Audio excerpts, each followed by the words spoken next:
Are you ready to rock out with your king out in this tale about machines that go wild? Do you want to know who made who? Do you want to know who made you? I still want to know why they didn't name the soundtrack an actual soundtrack. Was the movie that bad? Well, we're about to find out. This week, we're going to remake Maximum Overdrive right.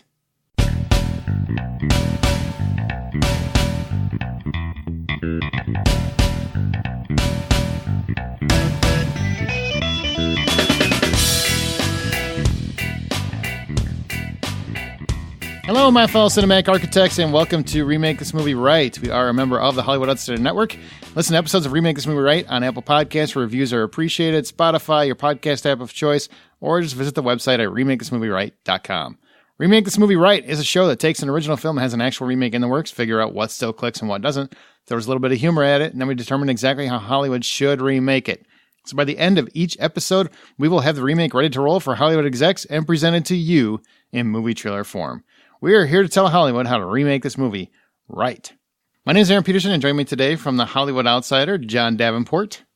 Yo, I am so pumped to talk about this movie. I sense some lies. And from Remake This Movie Right episodes like Splash, Princess Bride, and Flatliners on Remake This Movie Right, Courtney Davenport. We made you! That was awful. Yeah. Kind of like the original. Well, if you haven't figured it out for this episode, we are tackling Stephen King's Maximum Overdrive. And this is legitimately all Stephen King. He cannot deny it or walk away from this one. It's on him. It's based on his own short story, Trucks, which also became a more serious film years later. Maximum Overdrive is what happens when Earth passes through the tail of Rea-M, a rogue comet. The machines come to life and start to kill mankind. Group of survivors is under siege from fierce trucks at the Dixie Boy truck stop gas station, and they have to fight to survive. It starred Emilio Estevez, a gorgeous mane of hair, and was written and directed by Stephen King with a soundtrack completely encompassed by AC/DC songs. My God, this is a cinematic masterpiece in different ways. So what were your initial thoughts, memories on the movie? Do you guys even remember seeing it when it came out? You know, when I was a kid, I remember seeing this movie, and it freaked me out. I don't know if you guys remember who Commander USA was, but the USA Network used to do basically here's a horror movie kind of thing, and he was the host of that show. Mm-hmm. So at least once a month, it felt like this movie was being showed on that, and I used to just dig it. I used to be like so freaked out by it, and I don't know what kind of. You know what, Courtney, you can have the floor. You're just all over the place. Well, I am completely opposite. I had very little knowledge or history with this movie before I saw it for this podcast. I knew it existed. I knew it was from the 80s. I knew Emilio Estevez was in it. And that's all, actually. Right before I watched it, I found out that it was a Stephen King story directed by him and based off of his short story. But I went in completely cold. Yeah, I saw it. I think I saw it in the theater, sad to say. Yeah, I think I paid money for it. And yeah, and I do remember thinking this has the best soundtrack of any movie I've seen in a long time.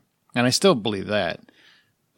Then everything else, not so. And I do remember seeing the truck for the first time because I'm a huge Spider-Man fan going, why is Marvel not suing for this? I don't understand how this is okay. Like, we're okay. Because if this was made today, that truck doesn't get onto the lot without somebody filing a lawsuit. So that's what I remember most. But I remember not liking it. Like, much at all. So, Courtney, since you just saw it, what did you think of the movie? Did you like it? Oh, no. It was pretty bad. Yeah. It was really bad. I was pretty much heckling it the entire time. Yeah, I can see I didn't miss much from the 80s. And I don't think it's one that I would have seen a long time ago and looked back with rosy glasses. Wow, it was pretty bad. And now knowing that Stephen King directed it and some of the stuff behind the scenes, it's understandable. But whoa.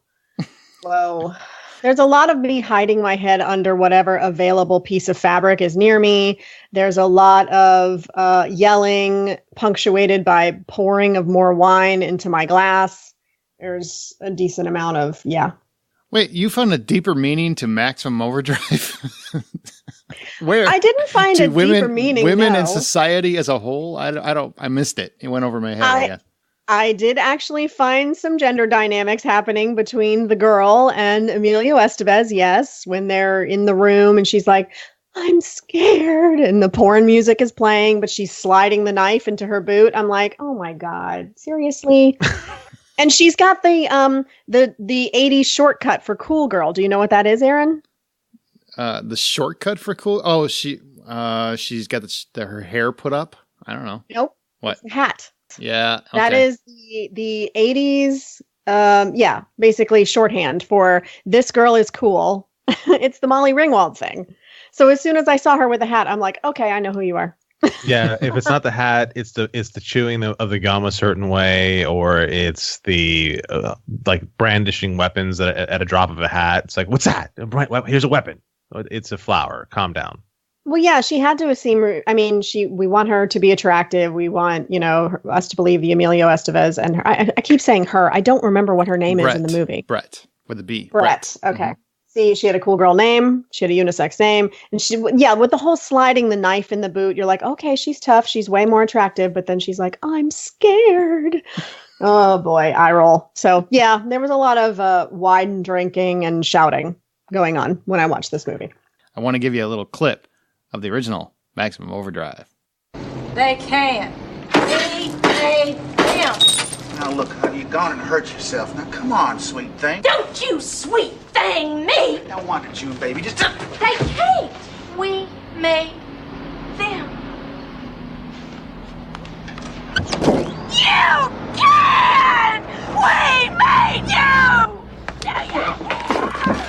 We're your sense of loyalty, you puky thing! We made you! That was some choice dialogue. Okay. Now we've got some trivia. And before we get into what we liked and didn't like and everything else about this movie, Stephen King, being a former cocaine addict, later admitted that he was coked out of my mind the entire time he was making this picture and often didn't know what he was doing. He remarked that he'd like to try directing again someday, this time sober. No shit, Sherlock. I made that note too. I saw that in an interview. I'm like, well, that makes sense. Well, what my more favorite thing is that in an interview discussing Under the Dome, Stephen King admitted that this was the worst adaptation of his work, which is, if you saw Under the Dome, you can now define irony. Right. Yeah. All right. That's just something that really stood out for me because I'm like, you're doing an interview for Under the Dome talking about how bad this was, and then Under the Dome happened.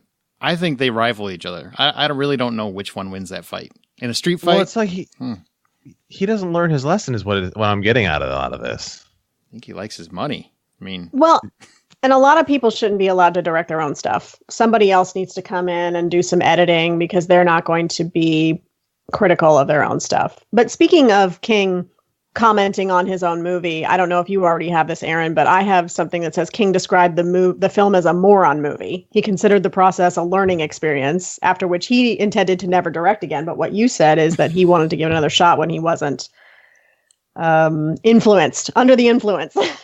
Yeah. Don't do it again. Just hang out, write some stuff. You're a good writer. Yeah. I love Stephen King, but not everybody's a director. This movie proves that. So while shooting the scene where the steamroller rampages across the baseball diamond, Stephen King requested that the FX department place a bag of fake blood near the dummy of a young player who would be run over by it. The desired effect would be that a smear of blood would appear on the steamroller and be re-smeared on the grass over and over like a printing press. While filming the scene, however, the bag of blood exploded too soon and it sprayed everywhere, making it appear as if the boy's head had also exploded. King was thrilled with the results, but censors demanded the shot be cut. Damn it, that would have been perfect. Do you know what else was perfect about that scene too? And I have this note is the kid. So if you remember, he's riding his bike across the field and the bike goes flying over something you never see. And then he just lays there and waits for the steamroller. Yes. He doesn't get up. He doesn't move his bike. He doesn't get back on the bike. He doesn't run. He just lays there and stares at it. Yeah, but that Courtney, was he's another all reason caught I up inside the bike like it's a lawn chair. Like every part of his body was twisted inside of the bike. It was like the bike was holding him down. For a second, I thought like a zip tie or something. It's just wound around the wheel. What the heck? Yeah, it was really weird. For a second, I really thought, I'm like, is the bike a machine too? How does this work? And I'm going to come back to the science of this machine thing. But that's the first thing I thought when I saw that bike when he went down. And then you're right, Courtney. He just sits there like an idiot. I really love the fact that Stephen King tried to Bob Ross his way through that one. It's a happy accident. Let's keep it in. This one should surprise absolutely no one. The head on the main truck is based on that of Marvel Comics' Green Goblin. Really? Mm-hmm. Weird. Pause for shock and awe. Again, how do you not get sued? Stephen King originally wanted to cast Bruce Springsteen in the lead. Apparently, he thought this was his favorite band movie. And let's see. In the film, the character Brett says to the Bible salesman, "Eat my shorts," under her breath. Yeardley Smith's Lisa Simpson on The Simpsons, whose brother Bart says that same tagline. Yeah, I thought that was cute when I saw that line, knowing that Yardley was in here. Yeah, that was pretty cool. All right, so now we can talk about... Wait. Oh, I'm sorry. I have one more trivia thing to add. Shoot, let's hear it. Which is something I didn't actually see on the internet. It's just a note I made when I was watching the movie. Towards the beginning, when you go over to the wall and there's a bunch of time cards. Do you remember that scene? Yes, yeah. With stars there's and everything? There's a time card that's... The name on the time card is last name Poole, first name Gene. Gene Poole. I thought that was so funny. That was really funny. I didn't realize that. No, good call. Yeah, you got to go back and watch it. It says Gene Poole. And I just stared at it. Nobody's got to go back and watch this. That's fair. That's fair. Just take our word for it, people. Well, yes, you do, because the first thing we learn that when machines take over, the first thing they want to do is say F you on a billboard. That's the first action, first cause of action. They have Honey? years of resentment. Yeah. All right. So let's start with what does work about this movie. There has to be something in here you did like. So what, Courtney, tell me something. Tell me something you loved or liked about this movie. Oh, this was tough. I think one of my favorite things about the movie is going to be something that other people will find annoying, and that's Yeardley Smith. She understood what this was. Right. And she cranked it up to 11. Her and her Southern accent was just a lot of fun, especially when she was cursing. And it feels like her whole purpose in the movie in the first 30 minutes was to ask, "Is he dead?" with 7 syllables. What? Oh my gosh. I really liked her. And every time she was on the screen, I smiled, not just because it was so bad, but she is the one person who actually understands what's happening in this movie, I would say. And also a movie about, a snapshot of the day in a life of a rural gas station is sort of somewhat interesting. And the set design of the cafe was pretty good. The bathroom was filthy. It made me want to just get up from the movie and take a shower. The cafe eating area was really kitschy. So, I guess set design maybe. And then the one scene that was mostly okay, but not all the way okay, was the scene with the kid riding down the street, seeing all the bodies in various states of dead. But you have to watch that scene on mute because the music, I love AC/DC. Let me just put that out there in front before I say this. They are classic. But the music that King chose, it sounds porny, and it's just completely not appropriate for a kid riding down the street seeing dead bodies. Right. Oh, John seconded that. I'm going to say the complete opposite. I love the music in this. Like, it's my favorite thing about the movie by a mile. Really? I love it. Well, probably because I'm an AC/DC fan, so that helps. Well, yeah, I'm an AC/DC fan too, and there are several moments in the movie when he deploys it correctly. But that one, just the track that he chose, to me read 70s porn. But maybe that's how I read most things. I don't know. But it didn't work for me in that scene. But the visuals of him riding down the street and seeing all the bodies, that was impactful. Yeah, it was more like a rock anthem when he was riding down the street like that, and that did not need a rock anthem. Maybe it needed something more somber or spooky or something else. Oh, crazy! Something that built up the tension better. Yeah, I loved it so much. Is that your pump up music in the morning when you get ready for work, Aaron? I like it. I mean, this is one of my favorite soundtracks of all time. Honestly, true story. I mean, and I don't even think they call it a soundtrack. They just called it Who Made Who. And because I think they realized the movie wasn't that good. And they're like, well, let's just call it Who Made Who. It's people will get it. They'll figure it out. Yeah. I love it. That's easily my favorite part. My other favorite part is Emilio Estevez. He just looks cool throughout the entire movie. I mean, every shot of his face is just the camera lovingly picturing it in angel-esque visions of happiness and joy. I mean, he just looks glorious in every single shot. His hair never moves. It is a beautiful coif of hair. And he has those steely eyes, and they look gorgeous through the whole thing. And I'm just like, I think King wanted to bang Emilio Estevez at some point because that camera loved him. Well, he's Hollywood royalty. It's in his blood. The camera just is going to love him. Right. I liked him in the movie. I actually thought he was really fun in the movie. So, see, he's one of those things in the movie for me that I liked because he didn't work. Like, he didn't fit into the movie because he thought there's scenes where it's like, this is my moment right here where I am going to act my ass off for this moment. And there are so many scenes like that he gets to do. And it's just like, no one's giving you an Emmy or Oscar for this, dude. Calm down. He's like, stand back. I am Martin Sheen's son. I got this. Just stand back. Stand back. But those are the kind of things that it shouldn't work for me because it's bad, but it does work. It's what at this point it does work because I'm like, okay, yeah, I'm leaning into just how bad this is, and then the fact that nobody knows how to shoot a bazooka, also bad but hysterical. There's a semi coming at you and it's only going 30-40 miles an hour because it was only like 20-30 feet away from you. You have a chance with those things to just sidestep it and you don't get run over. But yet these people are screaming, they're yelling, and they end up dead. Come on. How is that not funny? I'm going to disagree with you about is it a bazooka or is it a grenade launcher? What is that thing? It's a bazooka. It's a bazooka? To me, when I watched the movie, every single person who picked it up, which at least I know for a fact 3 people pick it up. The waitress picks it up. Emilio picks it up. The cafe owner picks it up. Mm-hmm. They all know how to work it instinctively. It's a thing that not many people have laying around. It's not a matchbox, not a microwave, but everybody picks it up and they know how to work it. There must have been detailed instructions on the side with visuals because they just pick it up and they launch it. Well, yeah, they just pick it up and shoot from the hip with it. That's inherently a device. You cannot shoot from the hip, but everyone's shooting from the hip, and it's okay. I would have shot from the... Yeah, you're right. I would have shot from the hip because I don't know what the heck... I wouldn't have even known what end to actually point. But exactly. But everybody else manages to, fire off a couple shots. Well, they do mention he's a smart one. So I'm guessing that Emilio Estevez, when he was obviously auditioning for the Outsiders, he did some training as well for bazooka. Well, and he must have written out the instructions for everybody because everybody else knows how to fire it too. And I will agree with you, Aaron, that I think he was well cast. He's that perfect mix of dreamy and smoldery and smart, and he can have a little bit of sweat on him like nobody else's business. Yeah, I think he did pretty well. One thing though is he cannot crack an egg. He can't crack an egg to save his life. I mean, what kind of man cracks an egg like that and breaks the yolk? For God's sakes. Yeah, don't break the yolk. You're a chef in a restaurant. We're not a chef. I guess that's kind of generous. You're a cook in a restaurant. And his cooktop was a disaster. His cooktop was a mess.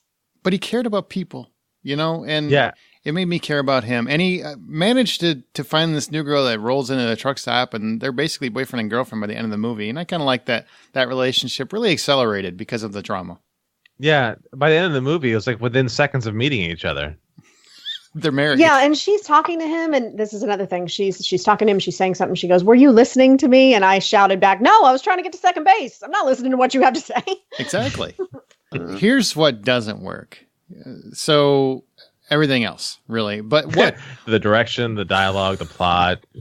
John, when you're rewatching it, when you first watch it, whatever, what really stands out to you like this just does not work at all? Like one thing? No, you can go with many things. It really does. I mean, there's a lot. All right, so how does anyone have a career after this movie is what I really want to know. How did people in the 80s watch this movie and be like, you know what, we're going to put you in more things? Like Faison got more jobs after this. Yardley going to cartoons made sense after this. Emilio having a job to go to after this is just blowing my mind. Giancarlo Esposito had to go away for like 15 years before he could have a career after this. Yeah. Oh, was he? Oh my God, that was him. He was the video game guy. Oh yeah, my it was God. totally him. I did not realize that. And I went through the IMDb and everything else. And I don't remember even seeing his name. My God, holy crap. That's Gus that was Fring. an awesome moment because I was sitting there. I'm like, hey, Courtney, that's baby Gus, and she's like, what do you mean that's baby Gus? I was like, that's Giancarlo as a baby right there, and she's like, that's not him. And we paused the movie and did a 15-minute IMDb search, and yep, it's him. Mm-hmm. What a wonderfully offensive stereotype he played at one point. Yeah, because he played that same character in was it Coming to America? No, it was Trading Places. He's the same character. I didn't realize it was him, man. I did not realize that. That's the only piece of greatness that came from this movie was him. Okay. Yeah. And it took 30 years for him to get a job again. Yeah, it really did his career some damage. That's true. I got one important thing. I need to discuss this, okay? Because I don't understand. Okay. What is the science or the logistics of the actual machines coming to life? Because it feels like anything. I mean, why are gas-powered machines coming to life? I mean, everything comes to life. I don't understand. Pop machines are coming to life. I mean, anything that's plugged in, anything that has power, anything that can have power. What is the logistics here? I don't understand. Because aliens. Because aliens. I don't think there's a rule to it because I like that whole machine gun platform thing did not make any sense to me. The gun didn't have any sort of like mechanical connection to the truck or the platform. There was barely even a vehicle to use. They were just like, hey, can we get just a tractor trailer, slap some wheels that make it look like it's something, and then a steering wheel where nobody's actually going to be able to sit, and then put a machine gun on top of that. They'll buy it. I thought that maybe that was built off of. Now I have family in Georgia that hunts, but they don't hunt with that kind of gun. So is that of a hunting thing where you pull it? Well, I mean, maybe they do. But is that something you attach to your truck to just go set up somewhere and hunt? I'm not really sure. No. Okay. Well, I definitely don't. Because aliens, yeah. Aaron. That is the answer. Because aliens. The gun drove me crazy because I actually rewound it several times. Like, where is the real mechanization of this particular gun? I mean, it's a gun, but there's no motor. So I don't understand how this makes no sense. And obviously, all you got to do is just wait for it to run out of bullets, right? I mean, the box wasn't that full, but apparently you get a 10,000 rounds out of that thing. That drove me crazy. Maybe they could trick the humans because they trick the humans into giving them more gas. Maybe they can wear them down and trick the humans into reloading the gun. Yeah, but they didn't, so it doesn't count. Right. As far as I'm concerned.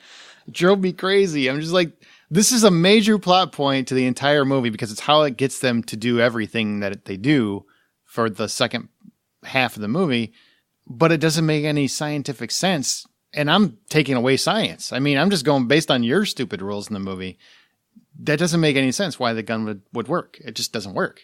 Right. Well, because all it took was Emilio sneaking up on the gun and then hitting the barrel so it spun around in circles for them to be able to go, all right, we're out of here now. Oh, and throw a grenade at a gas station. Oh, boy. Nobody mentions that. He's throwing a grenade while they're standing on top of gas. So, because aliens. Is it the aliens or the comets? Because the scroll at the end kind of hints that it was an alien. Yeah, actually, I took snapshots. I sent them to John because I was so impressed. I had to read them. I want to read them verbatim because there's a paragraph of text at the beginning of the movie and then a paragraph at the end. And at the beginning, it says, on June 19th, 1987 at 9:47 a.m. Eastern. So specific, like whatever. The Earth passed into the extraordinarily diffuse tail of Rea-M, a rogue comet. According to astronomical calculations, the planet would remain in the tail of the comet for the next 8 days, 5 hours, 29 minutes, and 23 seconds. Science has never been that precise in history. Nope. And then at the end of the movie, it says 2 days after they escape on their sailboat, a large UFO was destroyed in space by a Russian quote-unquote weather satellite, which happened to be equipped with a laser cannon and Class 4 nuclear missiles. Approximately 6 days later, the Earth passed beyond the tail of Rea-M exactly as predicted. So was it the comet or was it an alien? Good question. I don't know, because I didn't even read that far in. I just read the Russians intercepted something, because I was too busy just like screaming and trying to deep breathe and thinking about smudging my house with sage after this movie played, because it was horrible. Smudging my house with sage. Like you do, like one does, As one does, yeah. So there's a lot wrong. The questions of the characters, why they didn't formulate a better plot or better plan. I really don't understand how so many people got hit with cars. And if you've ever seen a truck take off, it doesn't go from 0 to 60 in anything less than 10 minutes. So right. I don't know how you can't outrun a semi. I really don't.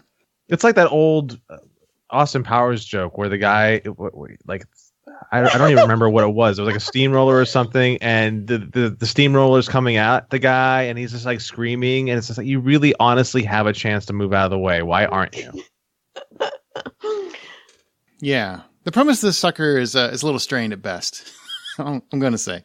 Is there anything that could have made this a better movie, Courtney? A new director, a different director, and leaning into the camp a little bit.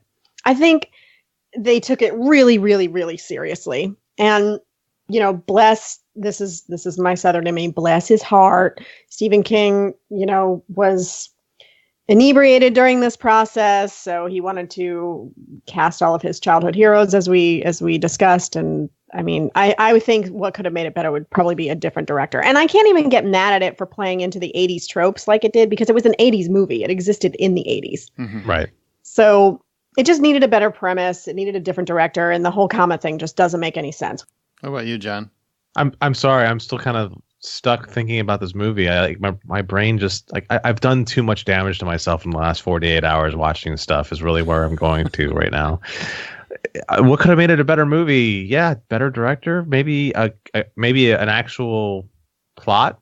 Maybe some dialogue that wasn't crap. I don't know. I mean, this was, it had a whole lot of 80s tropes to it, but there were good movies in the 80s, right? Yes. Emilio Estevez was in a couple of them. Yeah. Yes, he was. He sure was. All right. So, I don't know. Maybe no drugs on set. No drugs on set. Yeah. Yeah. That's a worthy start. I really think the biggest thing, one, it shocks me that an author like Stephen King would write a screenplay that's clunky. It really does shock me. But the thing that I really think could have made it a better movie is just figure out what your rules are. Understand your own movie's rules, because I feel like through the entire movie, and this is a legitimate criticism, they don't understand the rules of their own movie. They're just making them up I really feel like it's just being made up as they went along. What constitutes a machine? What defines being a machine? Is it just everything? I mean, cordless screwdrivers, that counts as a machine? I mean, I just feel like they got a little carried away with what a machine could be. Mm-hmm. And that everything's sentient. It was just weird to a degree, but I think it could have been done really cool. Is there anything that could have made it on the flip side and even worse? Is it possible? Tommy Wiseau. God's sake. Oh, that is perfection, dude. I want to high five you so bad right now. Oh. Great story, Mark. Ha, ha, ha, ha. The one note I had was, if it could have made it worse if Stephen King adapted it from his own story. Oh, wait, he did, and directed it. Oh, wait, he did, and started it. Oh, wait, he did for 5 seconds. So no is your but answer. you win in perpetuity. I think it would have made it better. I'll take all the seats now. Yes. It would have made it better. I think it could have been worse if you think about it. The soundtrack buys you so much goodwill. If they replace that with a typical 80s score, I think this movie would have zero redeeming qualities. Do do do do do do do do. With the grenade launcher. Come on, you can see it. You can see this. I would see Eddie Murphy sashaying in the set. Why is he here? I don't know. He heard a song. I know something else that could have made it worse if it was only bikini babes the entire time. Oh, yeah. Whoa. Well, maybe I just made it better for you guys. No, made it better. No, not for me. That would have made it worse. Yeah. I did like, I will say that for an 80s movie, you mean today it's not a stretch, but for an 80s movie, I think King was trying to make Brett a more equal character.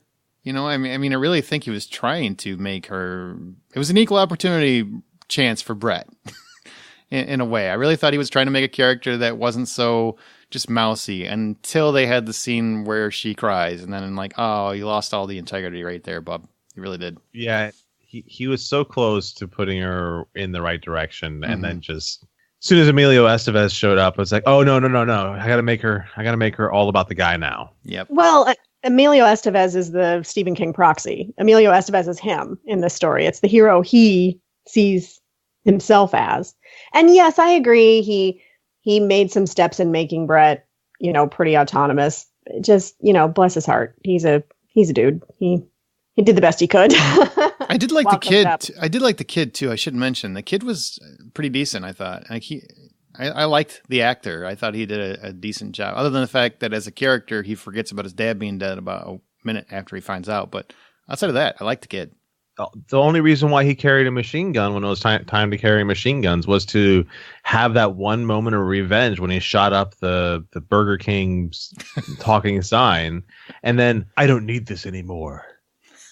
Well, okay, no, you're right. The kid was pretty amazing. Actually, now that I think about that scene all over, the kid was pretty damn amazing.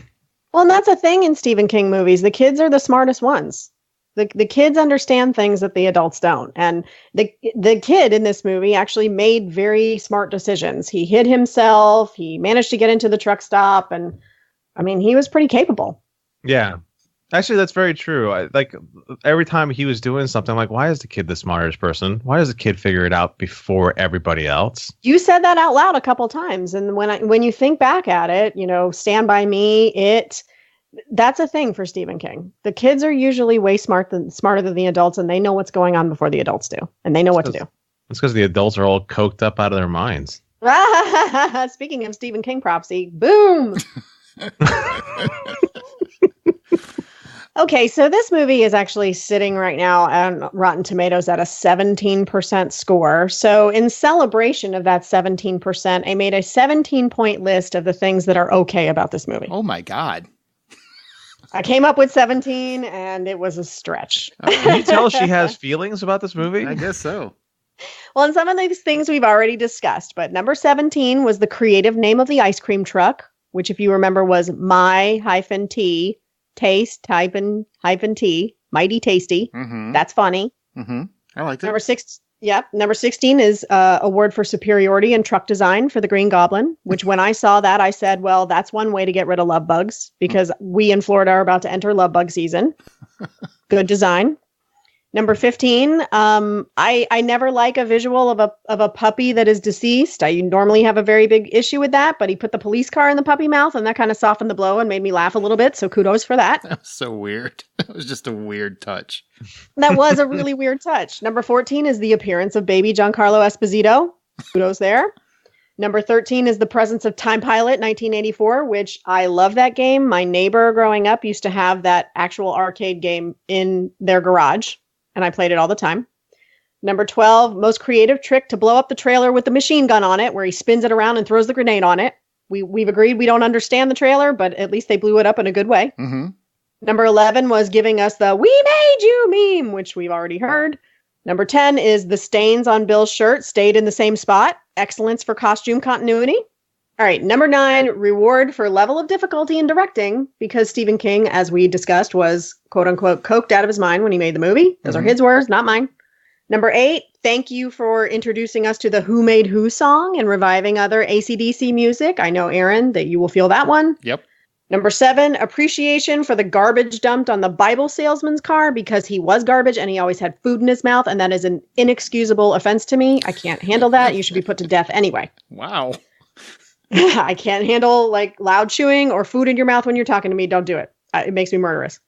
Number 6, the kid being the smartest one in the whole bunch, which is a Stephen King thing. We talked about that. Number 5, persistence by a dirty shirt when Bill had many opportunities to change it, including crawling through a thing of sewer water, and he still didn't change his shirt because they went into a store and they had lots of shirts laying around. Persistence. Number 4, recognition in extreme Southern accents by Yardley Smith. Number 3, excellence in costume adaptation, which is tying the sleeves of your pink top up because we do not have time for sleeves, people. And number 2, best performance in the category of sweat and smolder by Emilio Estevez. And number 1, gold medal in accuracy for the soda machine at the ballpark for spitting cans out straight into the crotchal area. That beat Emilio Estevez smoldering? I don't know. That feels like a stretch. I think that the accuracy by a machine, I don't know how often it had to practice, but it had to adjust for height. I mean, straight in the crotch. It's like archery. I thought that was weird. And then the kid's like inching up to his coach when he's obviously dead. And I'm like, at this point, just leave. Just leave. Well, he was smart enough to at least get facial coverage before he went up there. True. I was just going to say that. Proof again that the kids are smarter than everybody else here. He put on the mask, the catcher's mask. He's the only one that stayed low. He can't find a Coke dealer. That's the problem. All right. This is the real Stephen King, according to Stephen King. Well done. That's the best part to me, is the fact that he said he wanted to direct this movie because he wanted to make a real Stephen King movie. Well, he forgot the word bad after the word real. If this is a real Stephen King movie, don't make any more movies. Please, just stop. Oh my God. Right. So should this movie even be remade, or should it be placed in don't touch status? Courtney, would you just leave this puppy the way it is? So I'm so torn here because I don't want to sit through another second of this movie and I don't want to inflict it upon other people. But that being said, the plot elements here make so much more sense in the world we live in right now, because many of our homes have central hubs in the house, Alexa and things like that. We know cars have computers now. It would make more sense for these trucks to come alive and for machines and for the bridge to malfunction, because now everything is connected by the internet. I'm going to say yes, although that pains me and hurts me deep.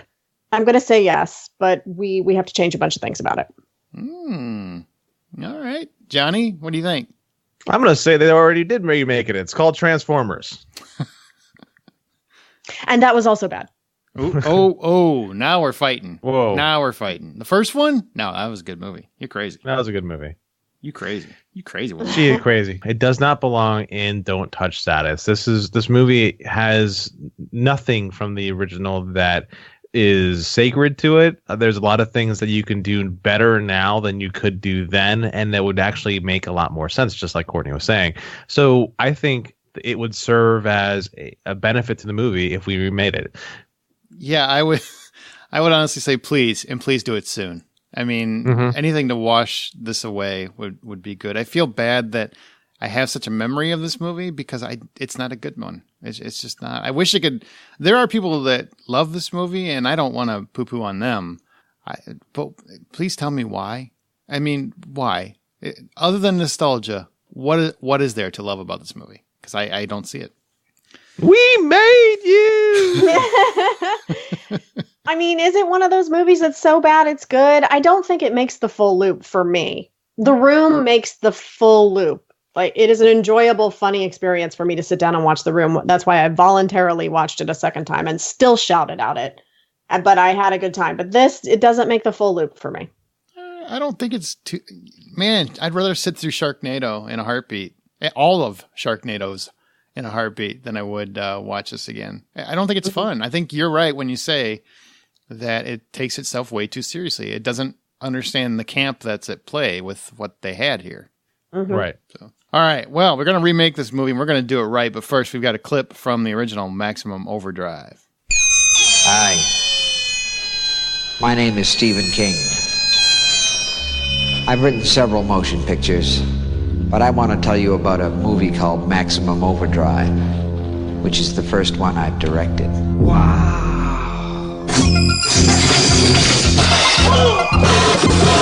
What in the dickens is going on around here? A lot of people have directed Stephen King novels and stories. And I finally decided if you want something done right, you ought to do it yourself. And who was driving it? I don't know. Curtis! It's coming after us! It was my first picture as a director. And you know something? I sort of enjoyed it.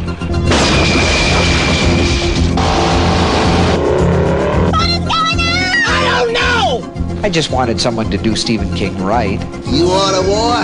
You got one. I just want to get the hell out of here. So come and spend some time with me and my friends at the Dixie Boy. Spend some time in the dark. Please don't let us be in the dark. Help me. I'm gonna scare the hell out of you.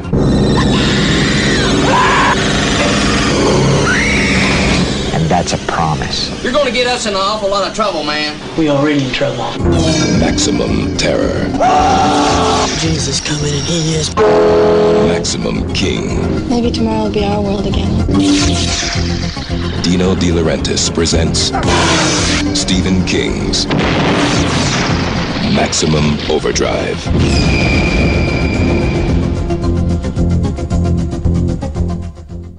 I love how Emilio Estevez says every line in this movie like he's getting ready to have sex with someone.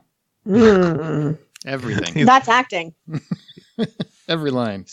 He says his line is like, okay, and my Oscar is where again? Yeah. You can mail it to Emilio E. Estevez at.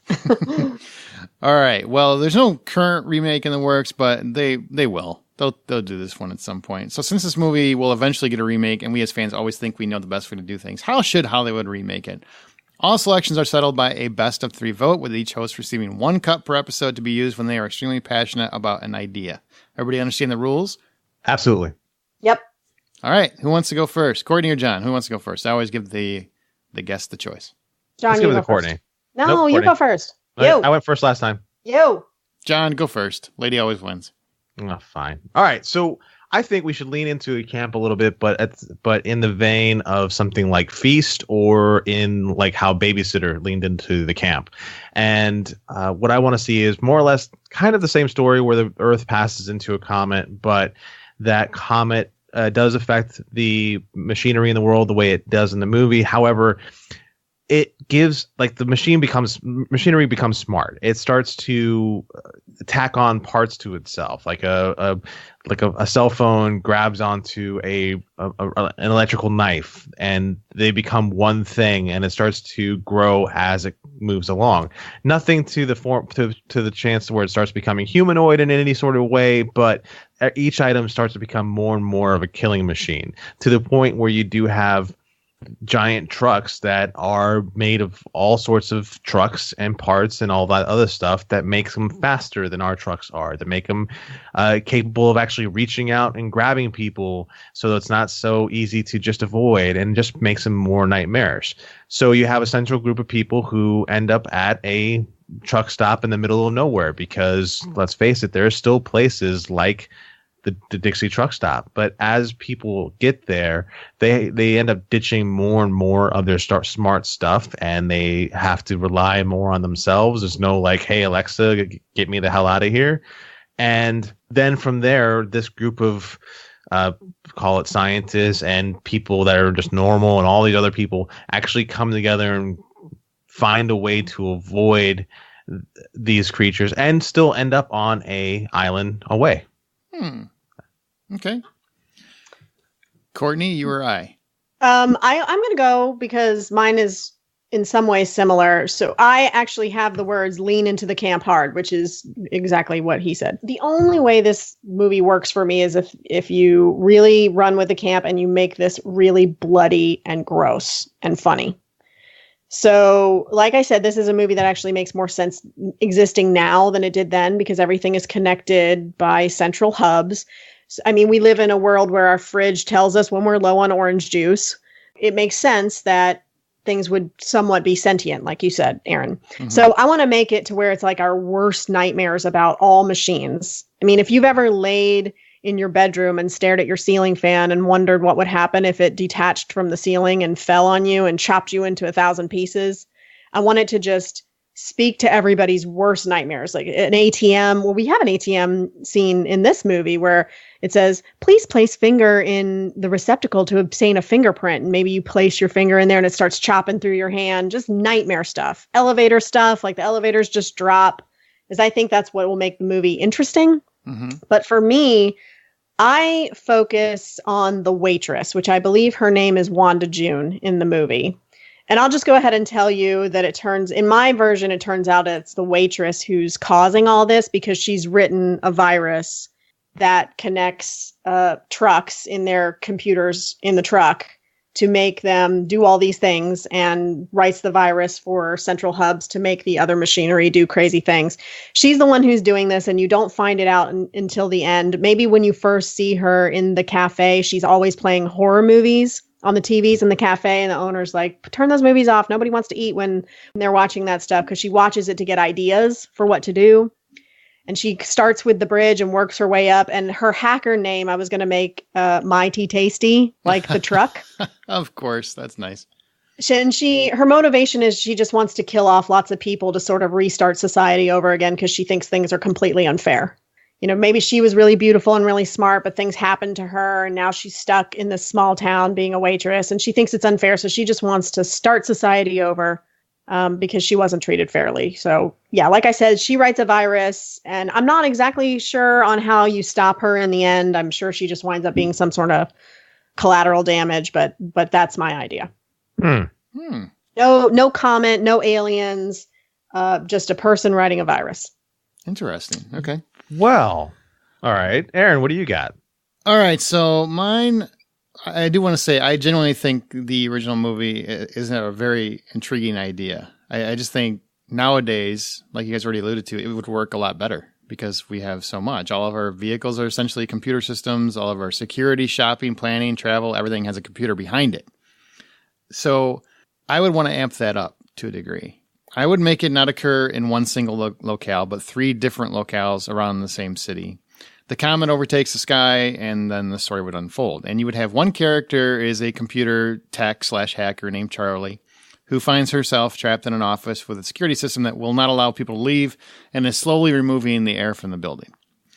Then you have another character is Bill, same basic character, an ex-con working at the Dixie Boy truck stop who still has a boss who won't let him quit, and he has noticed that.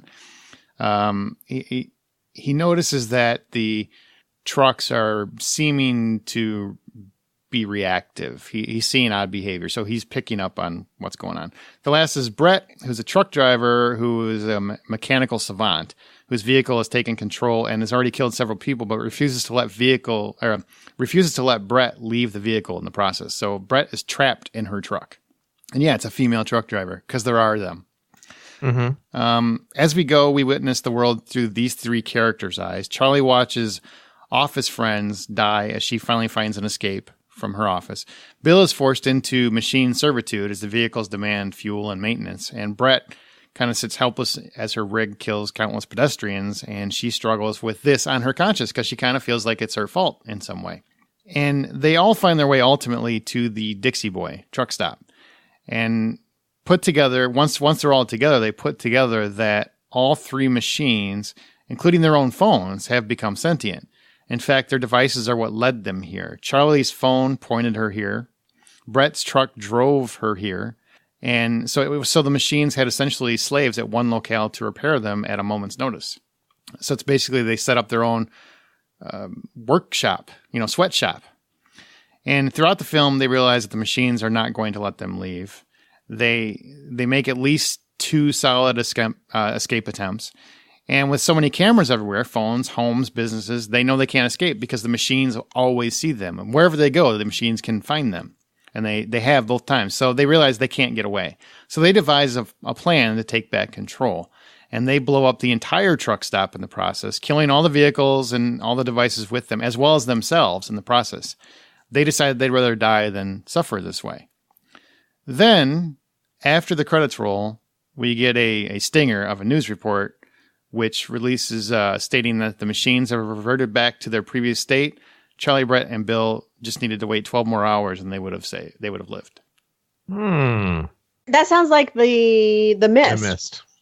And a lot of the original really made me think of The Mist because of the single location or primary location aspect of the movie. That's interesting. Yeah, well, I guess it is kind of like The Mist. The Mist with computers and stuff. Mm-hmm. I'm really torn because I like both of your ideas. I really like the idea where instead of it being like a comet thing where it's actually a hacker whose virus got out of control. Well, we could combine Aaron's. I like Aaron. At first, I wasn't sure about your multiple location thing, but when you congregated them all at the truck stop, I do like that. We could still have it be a virus, but still use his general plot and have things split up in the beginning and then have them all congregate at the truck stop, because whoever wrote the virus can make it to where they have to get there. What kind of character was Charlie again, Aaron? She was like a hacker. Okay, so why don't we make Winona Charlie, and it's like Charlie's virus got away from her, and then it takes her and everybody else to the Dixie Boy, but she kind of spends the time like trying to hide the fact that she created the virus that made this happen. Her name's Wanda June. Winona. Whatever. It's like a combination of Winona Ryder and Yoda. I'm very confused. I think it's Wanda June, right? Or did you change it to Wanda June? You changed it to Wydota? What? It's Wanda June. I just grabbed different names and I threw them all together. You knew who I was talking about, though. So you're saying make Wanda June, she is the hacker that creates this, and what was her purpose to do that? I'm trying to remember specifically. She wanted to show the world that. Well, she wanted to kill as many people as possible because there's too many people that to have restart society, right?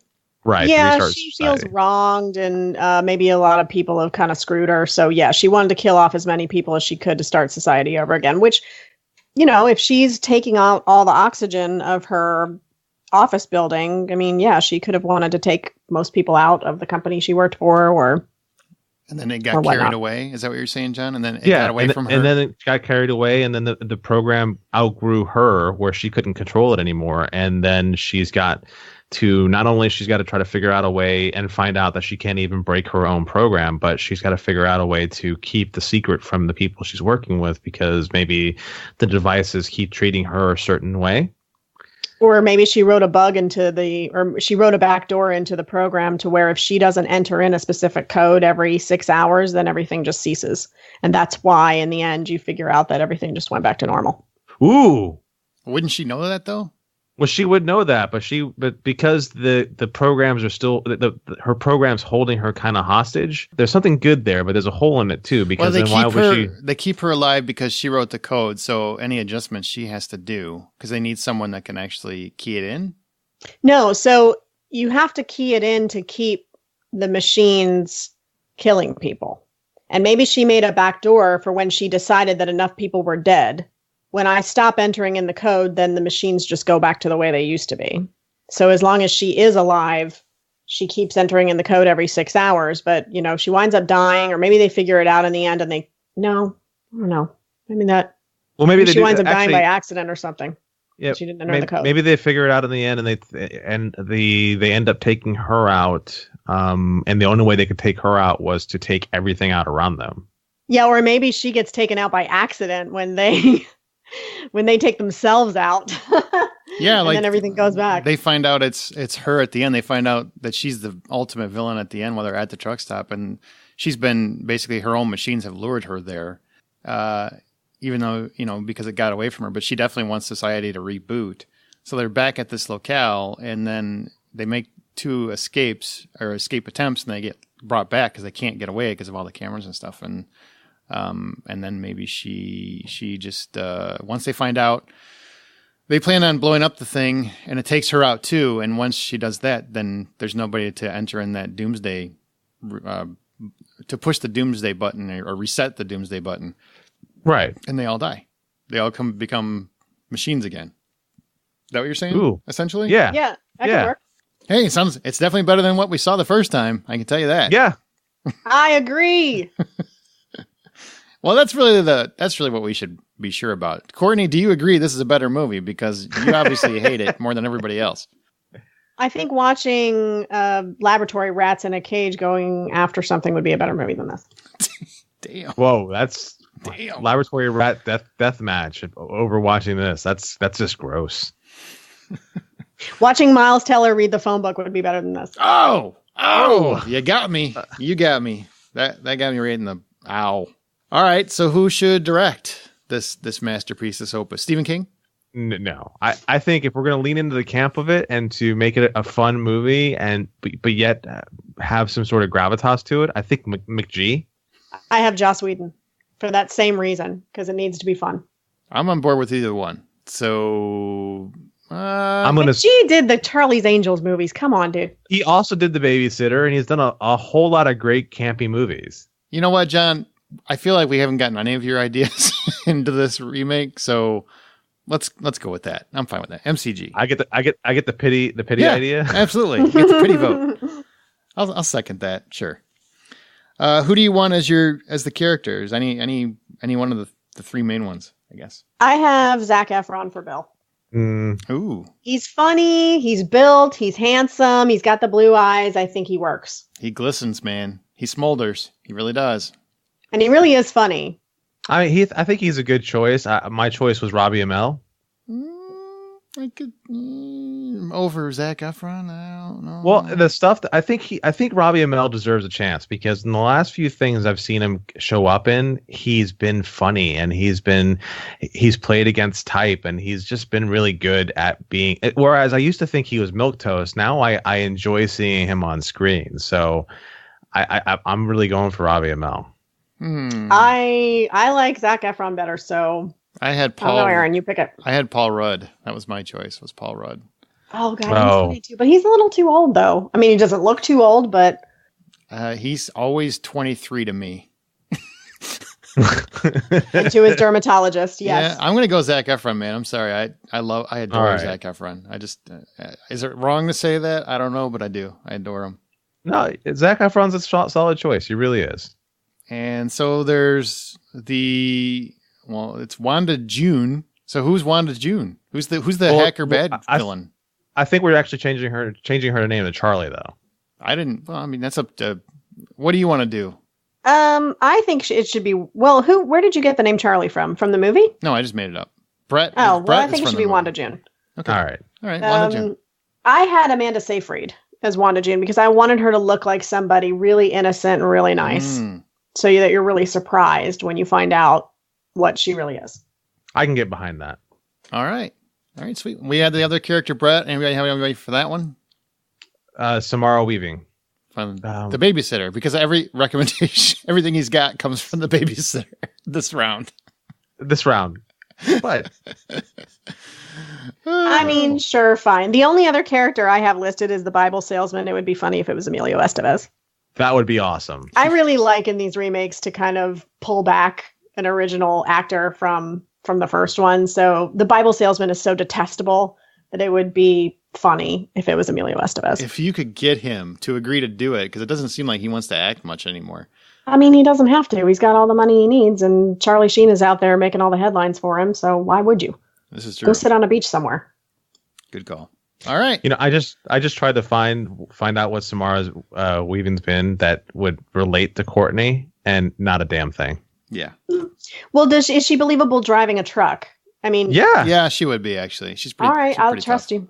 That's fine. That was the most reluctant I've ever heard. Yeah, okay, I'll trust you. Yeah.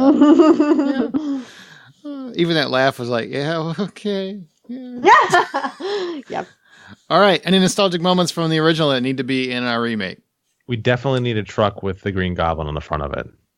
That was mine too, was the truck with the Green Goblin on the front. And like I said, pulling Emilio Estevez back if we could. All right, that sounds great. I'm with that. I don't know if you can do the Green Goblin now. I mean, really would... that's tough, isn't it?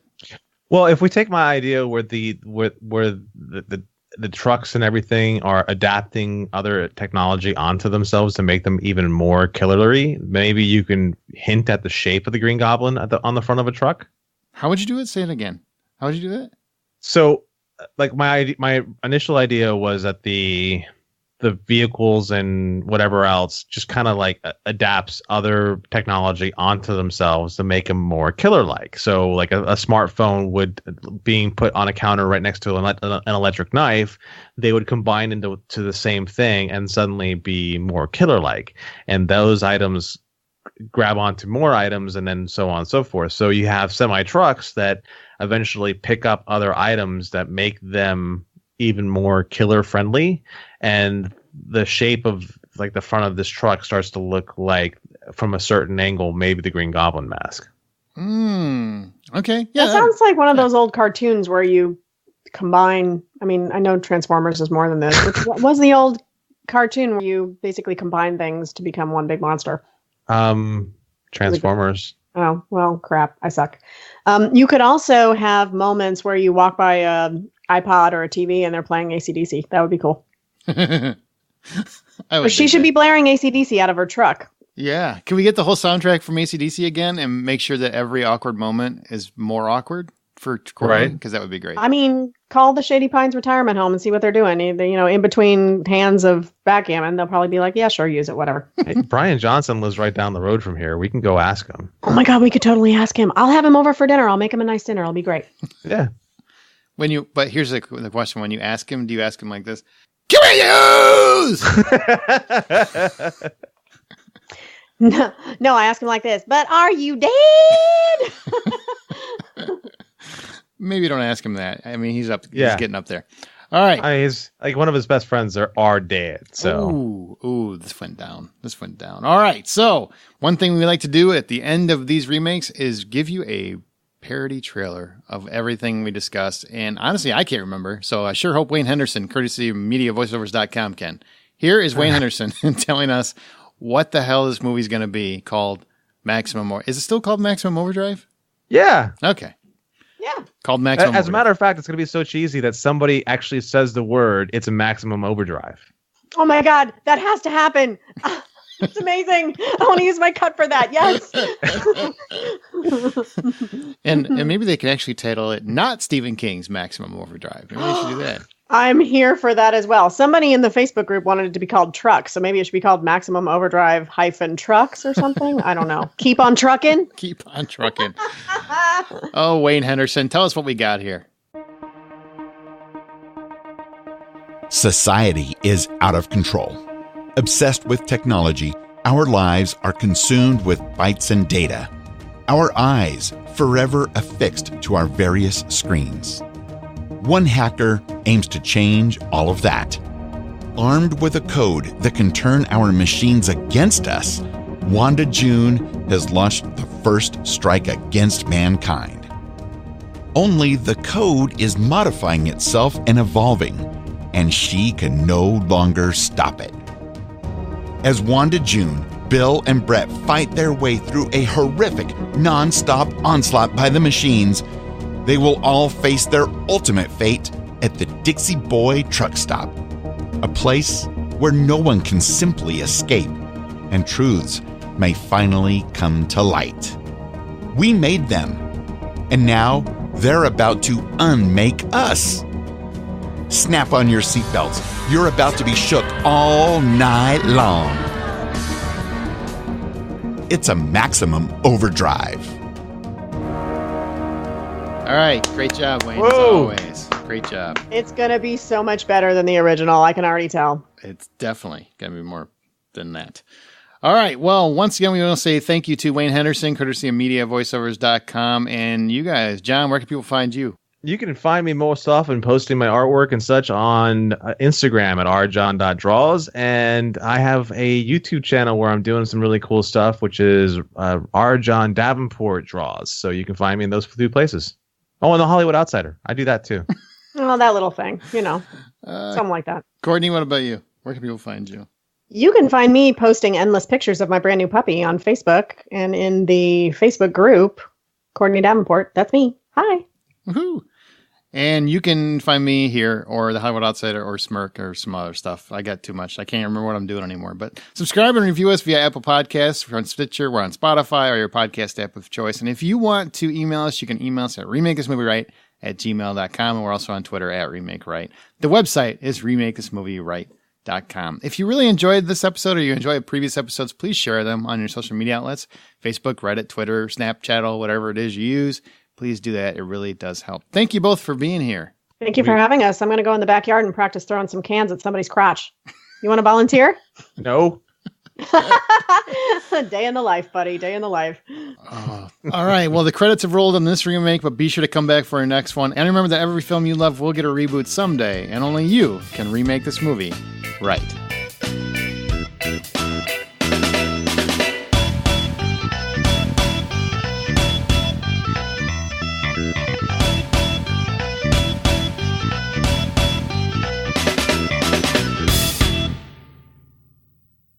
God, that movie sucked.